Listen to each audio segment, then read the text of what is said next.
कोटि कोटि नमन करते हुए विश्व को शांति देने वाले तथागत गौतम बुद्ध जी के चरणों में नमन करते हुए शिक्षा के गुरु महात्मा ज्योतिबा फुले की बेटी माता सावित्रीबाई फुले, आरक्षण के दाता छत्रपति साहू जी महाराज, बिरसा मुंडा जी, घाटगे बाबा और हम सबको सदियों की गुलामी से आजाद करने वाले बोधिसत्व बाबा साहब अम्बेडकर जी के चरणों में नमन करते हुए हमें और आपको जबान देने वाले, अधिकार देने वाले हमारे और आपके रहबर माननीय कांसी राम साहब जी के चरणों में नमन करते हुए और इस भारत देश में 4 बार मुख्यमंत्री बनने वाली हमारी आदरणीय बहन कुमारी मायावती जी के चरणों में नमन करते हुए और हमारे युवा सम्राट, हमारे बहुजन समाज पार्टी के आज के समय में पूरे भारत में एक अलग जगाने वाले आकाश आनंद जी को क्रांतिकारी सल्यूट करते हुए मैं अपनी बात को रखूं। उससे पहले हमारे साथ आए हमारे गुरुतुल्य परमादरणीय बहुजन समाज पार्टी के जिला अध्यक्ष इंजीनियर गोवर्धन जी, हमारे गुरु, हमारे मार्गदर्शक माननीय डॉक्टर साहब मदन अग्रवाल जी, प्रिंसिपल जी, राजा राम जी और इस मंच का संचालन कर रहे हमारे बड़े भाई सरपंच साहब और इस कमेटी का जो आयोजन कर रहे हैं उनको मैं क्रांतिकारी सल्यूट करता हूं और हमारे बीच में जो बैठे हैं हमारे बुजुर्ग वर्ग, हमारी माता बहने, उनको भी कोटि कोटि नमन करता हूं, प्रणाम करता हूं।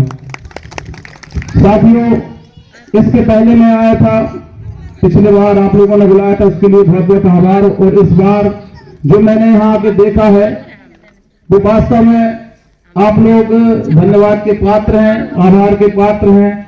मैंने एक छोटी सी बात रखी थी पिछले बार कि ये अंधभक्ति का जो खेल है वो हमें नहीं खेलना है, तो आज मैंने वो सुधार देखा है। पुनः आप लोगों को जोरदार तालियों के साथ मैं चाहूंगा कि इस कमेटी का स्वागत करें और इस बिटिया के लिए भी मैं तथागत बौद्ध से प्रार्थना करता हूं कि ये बिटिया जिस प्रकार से आवाज बुलंद कर रही है ये भी बहुत आगे बढ़े। अब बात आ रही है कि आखिर हम मानवर कांसी राम साहब के मिशन को क्यों आगे बढ़ाएं। बात आ रही है आखिर हम गुरु रविदास जी के विचारों को आगे क्यों बढ़ाएं, आखिर बाबा साहब अम्बेडकर के विचारों को क्यों बढ़ाएं। तो मैं आप लोगों से पूछना चाहता हूं, आज कितना बुरा समय है, कितना गंदा समय चल रहा है कि आज आपके अधिकार दिन प्रतिदिन छीने जा रहे हैं, छुड़ाए जा रहे हैं। यूजीसी का आपने सुना होगा, कुछ ही दिन पहले की बात है। हमारी ये बालक बालिकाओं से पूछ लो, हमारी ये युवा बैठे इनसे पूछ लो, और मैं खुद पढ़ा हूं, मुझे मालूम है किस प्रकार से हमारे बच्चों को उपेक्षित किया जाता है, किस प्रकार से रैगिंग की जाती है। वो फर्स्ट ईयर सेकंड ईयर नहीं कर पाते और उन्हें बाहर कर दिया जाता है, या तो वो मर जाते या भाग जाते हैं सिर्फ रैगिंग के कारण। और आज फिर वो यूजीसी है जो उनने जो लागू हुई थी वो खत्म कर दी कुछ चंद लोगों ने, मुट्ठी भर लोगों ने। तो ये दुखद घड़ी है। अब बहुत से लोग यहाँ बैठे हैं, ये बिटियां हैं और कुछ युवा साथी हैं, वो बस जानते हैं यूजीसी, बाकी लोग नहीं जानते। तो मैं आप लोगों को ज्यादा समय नहीं लूंगा क्योंकि 5 बज रहे हैं, आपको रैली भी निकालना है। पिछली बार मुझे सुन चुके हैं आप लोग। और एक निवेदन जरूर कहूंगा पूरे गांव वालों से कि एक बार हम लोगों को जरूर बुलाएं और शांतिपूर्ण ढंग से अपन किसी कमरे में बैठ के एक प्लान करके बात करें कि आखिर हमें बाबा साहब के मिशन को कैसे पूरा करना है, हमें अपने अधिकार कैसे बचाना है। इससे हम जरूर इस विषय में जरूर संबंध चर्चा करेंगे। लेकिन उससे पूर्व मैं सिर्फ गुरु रविदास जी के दो ही दोहों की बात करूंगा और वो संक्षिप्त में खत्म करूंगा। जिस प्रकार से उन्होंने कहा था कि एक माटी के सब भाड़े जाना, तो बासन एक माटी के सब भाड़े का भूंगी का पाड़े। तो समझ लो 6500 साल पहले हमारे गुरु जी ने बता दी थी कि भैया जात पात का चुनी हो तो एक माटी एक हाड़ मास के बने हैं। लेकिन आज हमारे ऊपर थोपी जा रही कि हम चमा रहे हैं, हम बस हो रहे हैं, हमें कर रहे हैं। कैसे उन्हें पता है कि ई भारत भूमि के शासक हैं, ई भारत भूमि के जो राजा हैं, इसे आपसे मेवा उठवा जा रहा हूं, चमड़ा उठवाया जा रहा है, उपेक्षित कर जा रहा हूं। तो सोच लो बाबा साहब ने 400 बच्चों की कुर्बानी दे दी, 4 बच्चों की कुर्बानी के बाद में इतने प्यारा संविधान दे गए, वो भी संविधान हम और आप नहीं बचा पा रहे। बचा पा रहे का? सब लगे अंधभक्ति में, लगे हैं कि नहीं लगे? देखो भाई कह रही सही। तो आज हमें सबसे बड़ा जो खतरा मंडरा रहा है वो है बाबा साहब के संविधान को बचा दो। तो अब दूसरी बात है, तो जो हमने बात कही थी, जो हमारे जी ने कही और सबने कही कि ऐसा चाहूं राज जहां मिले सबन को नहीं भाई होने हैं। तो आजकल बेगमपुरा राज संत स्वतंत्र बंधुता को राज का चल रहा हूँ। आज का भेदभाव नहीं हो रहा अपना संगे, पक्षपात नहीं हो रहा, ऊंची नीच नहीं हो रही, सब कुछ हो रहा है। तो अब हमें क्या करना है? हमें संविधान बचाना है। अब संविधान कैसे बचे? रोडों पे आए से बचे देखा, सड़कों पे आए से बचे देखा। संविधान बचे संसद में जाने से, संविधान बचे विधानसभा में जाने से। अब विधानसभा में कैसे पहुंचो तुम?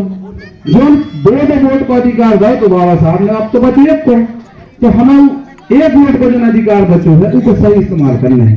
वो कहाँ करने? जो भी तुम्हारे जाना था।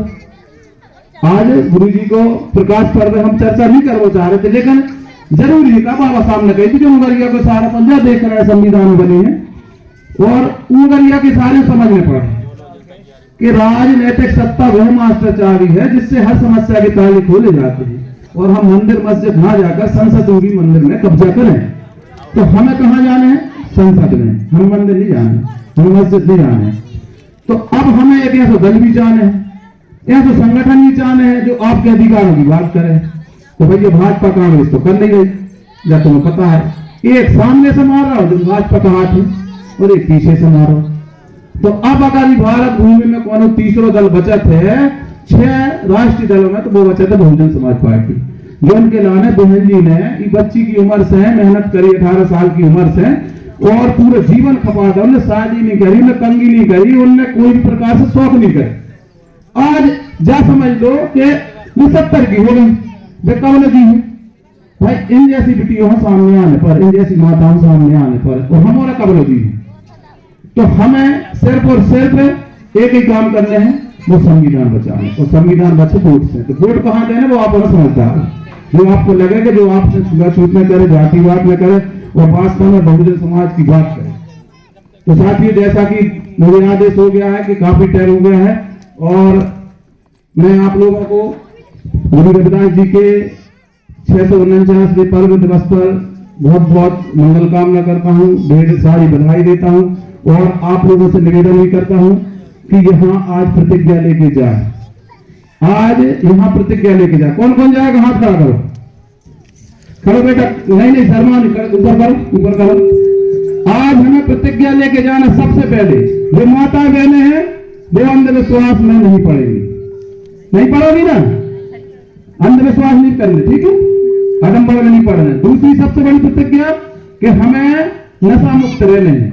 हमारे गांव मोहल्ला में न गुटखा, न बीड़ी, न तंबाकू, न दारू। और तीसरी साहब सबसे बड़ी प्रतिज्ञा कि हमें अपने बच्चों को पढ़ाने हैं। आधी रोटी कम खाइए लेकिन पढ़ाइए। साथियों, मैं वंदना सिद्धार्थ की 2 लाइनों के साथ मैं अपनी बात खत्म करता हूं, और मैं चाहूंगा कि इसके बाद सब लोग जो बाहर खड़े हैं और अंदर खड़े सब लोग आ जाएं, और इसके बाद हम सब जुलूस में चलेंगे और एक अच्छी रैली निकालेंगे। तो साथी सुने, मैं गायक नहीं, सिपाही आदमी हूं, लेकिन फिर भी 2 लाइन बोल रहा हूं।